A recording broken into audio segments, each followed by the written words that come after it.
नमस्कार, आर्या न्यूज देख रहे हैं आप और मैं आपके साथ अलका सिंह। बुलेटिन में आपका बहुत बहुत स्वागत है। रुक करते हैं खबरों का। एक प्रेस कॉन्फ्रेंस के दौरान संजय सिंह ने बीजेपी पर जमकर हमला बोला। बीजेपी के 400 नारे के बारे में बोलते हुए संजय सिंह ने कहा कि 400 पार एक झूठा जुमला है। उन्होंने कहा कि आप सब जानते हैं कि अगर कोई पार्टी चुनाव जीत रही है तो वो इस तरह पागल वाले काम नहीं करती। मोदी जी में घबराहट है क्योंकि राजस्थान, एमपी, हरियाणा, महाराष्ट्र, बिहार समेत कई राज्यों में इनकी सीटें कम हो रही हैं।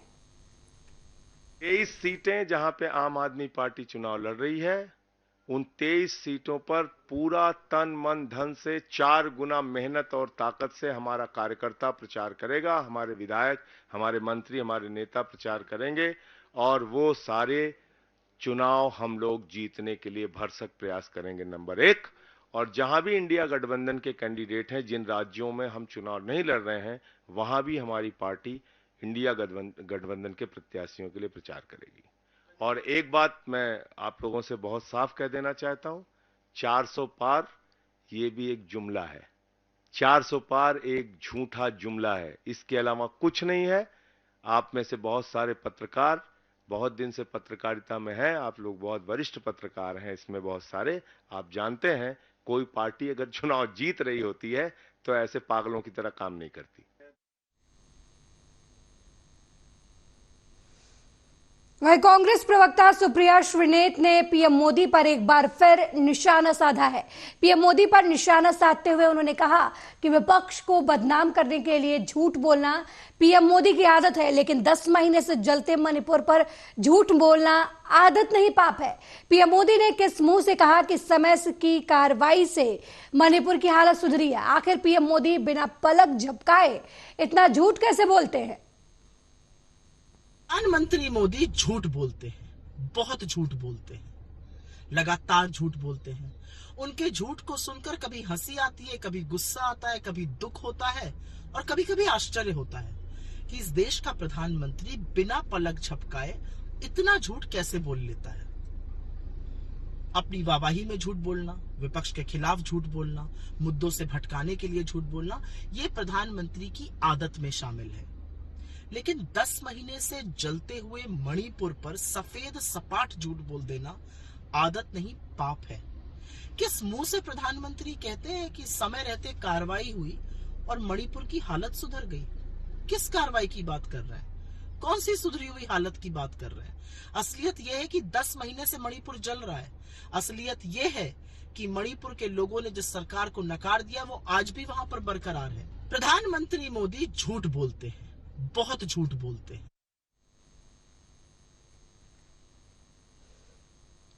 वहीं दिल्ली हाईकोर्ट ने केजरीवाल की ईडी की गिरफ्तारी को अवैध बताने वाली याचिका को खारिज कर दिया है। कोर्ट के इस फैसले के बाद बीजेपी के नेता एक बार फिर उन पर हमलावर हो गए हैं। बीजेपी प्रवक्ता सुधांशु त्रिवेदी ने अब आम आदमी पार्टी पर हमला किया है। आप पर हमला करते हुए सुधांशु त्रिवेदी ने कहा कि उच्च न्यायालय ने केजरीवाल के संदर्भ में जो निर्णय दिया है उससे तथ्यों के कठोर धरातल पर आम आदमी पार्टी का अहंकार चकनाचूर हो गया है। स्वघोषित कट्टर ईमानदार का किरदार धारदार तथ्यों के साथ पूरी तरीके से तार तार हो गया है। केजरीवाल के संदर्भ में जो निर्णय दिया है उससे तथ्यों के कठोर धरातल पर आम आदमी पार्टी का अहंकार चकनाचूर हो गया है। स्वघोषित कट्टर ईमानदार का किरदार धारदार तथ्यों के साथ पूरी तरह तार तार हो गया है।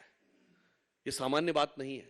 देखिए, जिस प्रकार से उन्होंने जमानत के लिए नहीं, ये बात हम ऐसे नहीं कह रहे हैं, उन्होंने तो सीधे सीधे अपनी अभिरक्षा को ही, यानी अपनी हिरासत को ही चुनौती दी थी। अहंकार यह था कि मुझे छूट नहीं चाहिए, मुझे दूसरे को गलत साबित करना, इसलिए मैंने कहा कि वह अहंकार चूर चूर हो गया है। श्री केजरीवाल के संदर्भ में जो निर्णय दिया है उससे तथ्यों के कठोर धरातल पर आम आदमी पार्टी का अहंकार चकनाचूर हो गया है। स्वघोषित कट्टर ईमानदार का किरदार धारदार तथ्यों के साथ पूरी तरह तार तार हो गया है। वहीं दिल्ली शराब घोटाला मामले में मुख्यमंत्री अरविंद केजरीवाल को हाई कोर्ट से झटका लगा है। अदालत ने ईडी द्वारा गिरफ्तारी और हिरासत को चुनौती देने वाली उनकी याचिका खारिज कर दी है। जस्टिस स्वर्ण कांता शर्मा ने फैसला सुनाते हुए कहा कि ये केंद्र सरकार और केजरीवाल के बीच का मामला नहीं बल्कि ईडी और केजरीवाल के बीच का मामला है।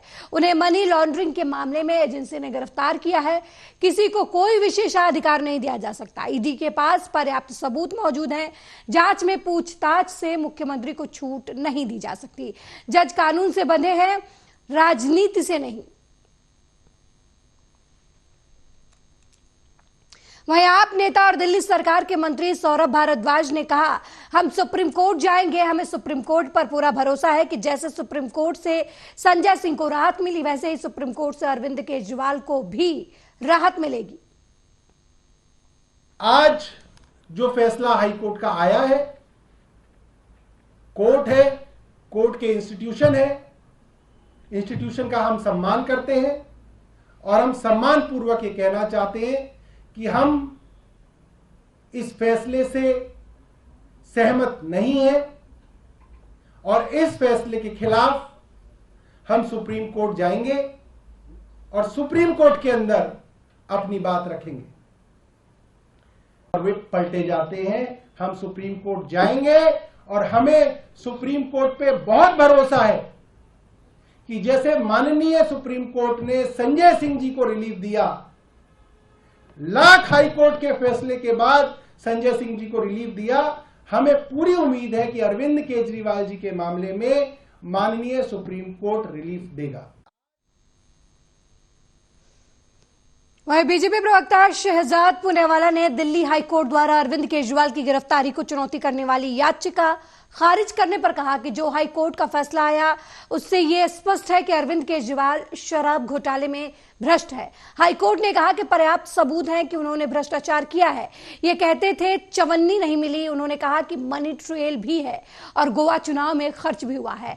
आज सवाल यह है कि क्या अरविंद केजरीवाल के पास कोई नैतिक आधार बचता है कि वे मुख्यमंत्री बने रहे और सरकार तिहाड़ से चलाए। जो हाईकोर्ट का फैसला आया है केजरीवाल जी पर, आज ये स्पष्ट है कि अरविंद केजरीवाल शराब घोटाले में भ्रष्ट है। जिस प्रकार से अरविंद केजरीवाल आम आदमी पार्टी लगातार विक्टिमहुड कार्ड खेल रही थी, आज हाईकोर्ट ने उस कार्ड को ध्वस्त कर दिया है। उन्होंने कहा है कि पर्याप्त सबूत है कि उन्होंने भ्रष्टाचार किया है, किकबैक्स लिए हैं, पॉलिसी को चेंज किया है। ये कहते चवन्नी नहीं मिली, उन्होंने कहा मनी ट्रेल भी है और गोवा चुनाव में खर्च हुआ है। ये कहते थे कि अप्रूवर पे सवाल निशान खड़े करते हैं। आज हाईकोर्ट ने कहा है कि अप्रूवर पर सवाल निशान खड़े करना मतलब न्याय प्रणाली पर सवाल खड़े करना। और जो ये लोग पिछले कई दिनों से कभी इलेक्टोरल बॉन्ड को लेकर, कभी किसी और चीज को लेकर ये ध्यान भटकाने की पूरी कोशिश कर रहे थे, आज कोर्ट ने कहा है कि इन सवालों का, इन बातों का कोई मतलब नहीं बनता। आज सवाल सिर्फ इतना बनता है कि क्या कोई नैतिक अधिकार बचता है अरविंद केजरीवाल जी के पास कि वो मुख्यमंत्री बने रहे और सरकार तिहाड़ से चलाए। आज हाईकोर्ट ने न केवल शराब घोटाले के सरगना का पर्दाफाश किया है, परंतु जो सियासी धर्मांतरण हमने देखा है, जो हुआ है रामलीला मैदान में, उसका भी पर्दाफाश किया है। झाड़ू से दारू तक, स्वराज से शराब तक, अन्ना की उंगली पकड़ने वाले आज लालू की उंगली पकड़ते हैं। जो इंडिया अगेंस्ट करप्शन बोलते थे वो जस्टिफिकेशन फॉर करप्शन करते हैं। जो भ्रष्टाचार हटाओ के नाम पर आए थे वो भ्रष्टाचार बचाओ करते हैं। और जो आरोप लगने पर इस्तीफे की मांग करते थे, आज वो निर्लज होकर सरकार तिहाड़ से चलाना चाहते हैं। तो कितना बदल गया इंसान, इसका भी आज एक प्रमाण मिला है हाईकोर्ट के इस फैसले। वहीं दिल्ली हाईकोर्ट द्वारा अरविंद केजरीवाल की गिरफ्तारी को चुनौती देने वाली याचिका खारिज करने पर आप सांसद संजय सिंह ने कहा कि अरविंद केजरीवाल के वकील सभी दस्तावेजों का निरीक्षण करने में लगे हुए हैं और कोर्ट लगातार इस मामले पर नजर बनाए हुए है। उन्हें पूरा उम्मीद है कि अरविंद केजरीवाल को जल्दी सुप्रीम कोर्ट से न्याय मिलेगा। न्याय की एक प्रक्रिया होती है और न्यायिक प्रक्रिया में कई तरीके की देरी होती है। पीएमएलए एक्ट में कई जटिलताएं हैं जिसमें जमानत मिलने के प्रावधान कठिन है। उस काम में हमारे जो केजरीवाल साहब के वकील हैं वो लगे हुए हैं और लगातार न्यायालय इस बात को देख रहा है। वकील सारे कागजात के इंस्पेक्शन कर रहे हैं। मुझे पूरी उम्मीद है कि माननीय सर्वोच्च न्यायालय से जल्द ही अरविंद केजरीवाल जी को न्याय मिलेगा, क्योंकि देखिए न्याय की प्रक्रिया है और न्यायिक प्रक्रिया में कई बार विलंब होता है। पीएमएलए एक्ट में बहुत सारी जटिलताएं हैं, जिसमें जमानत मिलने के प्रावधान कठिन है, मुश्किल है, और उसके साथ जब आप साक्ष्य ही पूरे नहीं रखेंगे तो कोर्ट के सामने पूरी बात आ नहीं रही है। 20,000 पन्ने अनरिलाइड डॉक्यूमेंट में रखे गए हैं। मैं सभी पत्रकार मित्रों को बताना चाहता हूं, ईडी ने 20,000 पन्ने अनरिलाइड अपॉन डॉक्यूमेंट में रखे हैं, यानी कि 20,000 कागजात छिपाए गए हैं, यानी कि 20,000 कागजात ईडी कह रही है इस पे हमें भरोसा नहीं है। जबकि सेक्शन 50 पीएमएलए में तो आप झूठा बयान ले ही नहीं सकते। सबसे पहले बताया जाता है सेक्शन 50 पीएमएलए में कि देखो भाई, झूठी गवाही दोगे तो तुम्हारे खिलाफ कार्रवाई होगी।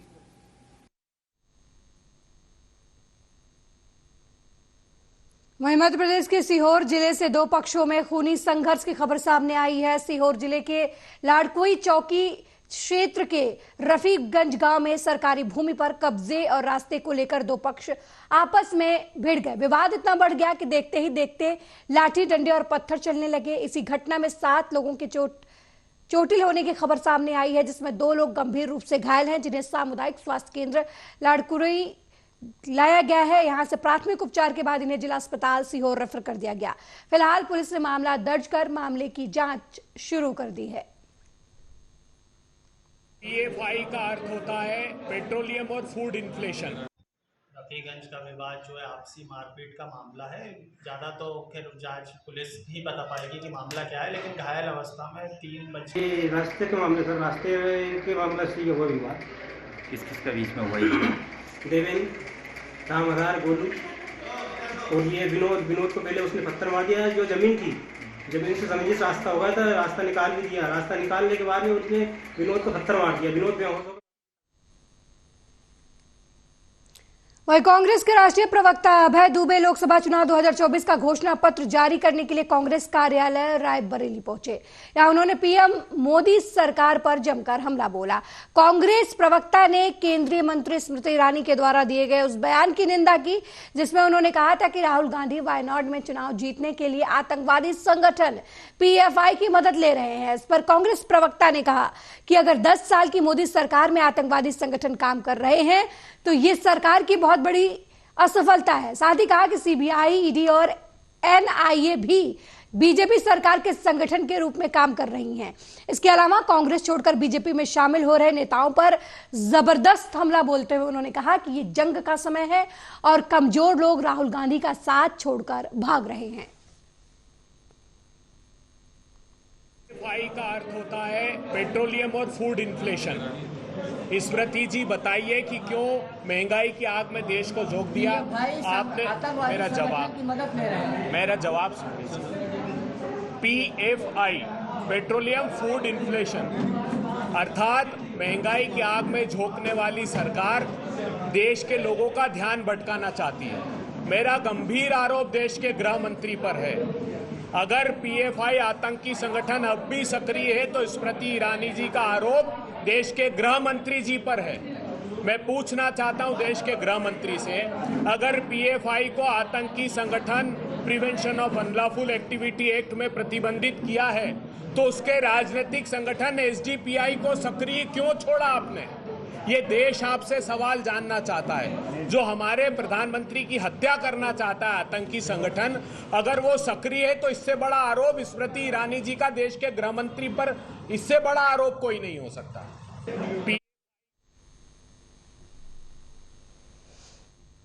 वहीं बीजेपी ने रोहिणी आचार्य पर जमकर निशाना साधा है। बीजेपी मीडिया सेंटर में आयोजित एक प्रेस कॉन्फ्रेंस में बीजेपी के प्रदेश प्रवक्ता सुहेली मेहता ने लालू प्रसाद की बेटी रोहिणी आचार्य पर निशाना साधते हुए कहा कि रोहिणी आचार्य क्रेज बटोरने की कोशिश कर रही हैं।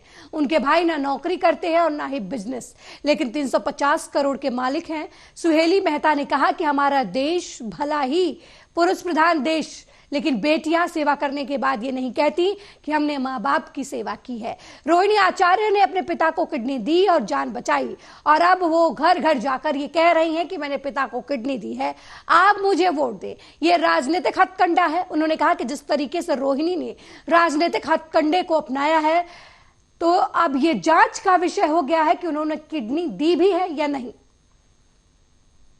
इस बात का घमंड है और अपने को अपना क्रेज बहुत ज्यादा बटोरने की कोशिश कर रही है कि वो एक ऐसे भाई की बहन है जो न नौकरी करते हैं न व्यापार करते हैं, फिर भी 350 करोड़ के मालिक हैं।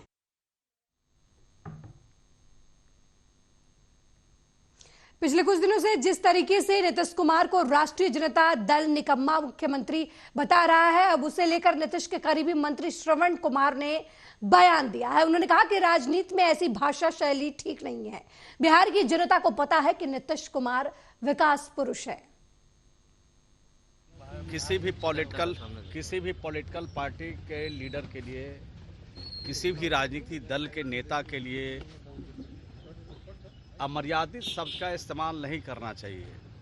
और ख़ास करके बिहार के लोकप्रिय मुख्यमंत्री जी ने जो बिहार को दिया है, और बिहार 2005 से पहले कहाँ था और बिहार कहाँ है, ये पूरा बिहार ही नहीं जानता है, पूरा देश ही नहीं जानता है, पूरी दुनिया जानता है कि नीतीश कुमार की विजन से, सोच से आज बच्चों की पढ़ाई हो रही है, जो बीमार लोग उनकी दवाई हो रही है, जो सड़कें गड्ढे में तब्दील है, आज चकाचक सड़क है। देश का पहला राज्य है जहां बिजली पहुंचाया, देश का पहला राज्य जहां सबसे पहले गरीबों के घर में नल का जल पहुंचाया, उनके गलियों के नलियों के पक्कीकरण किया, हर घर में शौचालय का निर्माण कराया।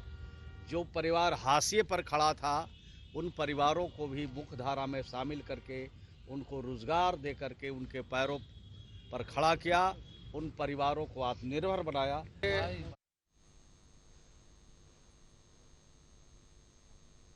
वहीं मध्य प्रदेश के डिंडोरी कोतवाली पुलिस ने किसलपुरी गांव के पास मुखबिर की सूचना पर लगभग 70 लीटर अवैध शराब पकड़ी है, जिसकी कीमत 50,000 रुपए बताई जा रही है।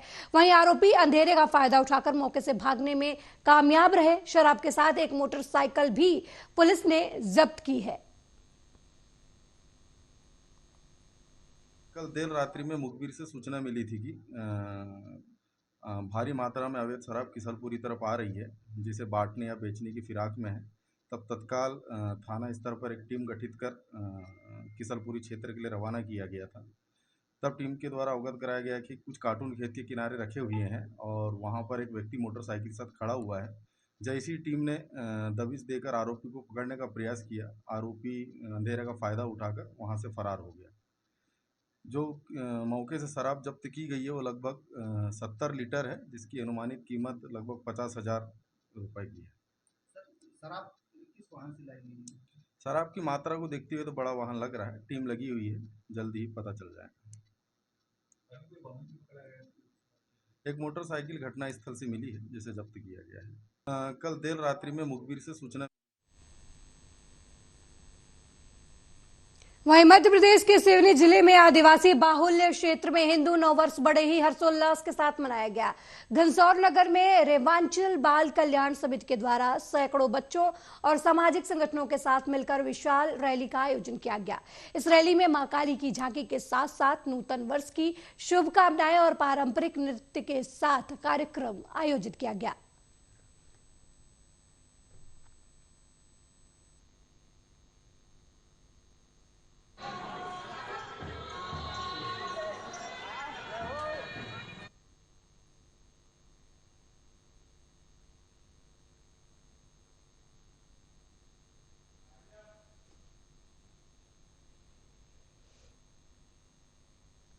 मेरे साथ इस बुलेटिन में फिलहाल इतना ही। देश दुनिया की तमाम खबरों को देखने के लिए देखते रहिए आर्या न्यूज। नमस्कार।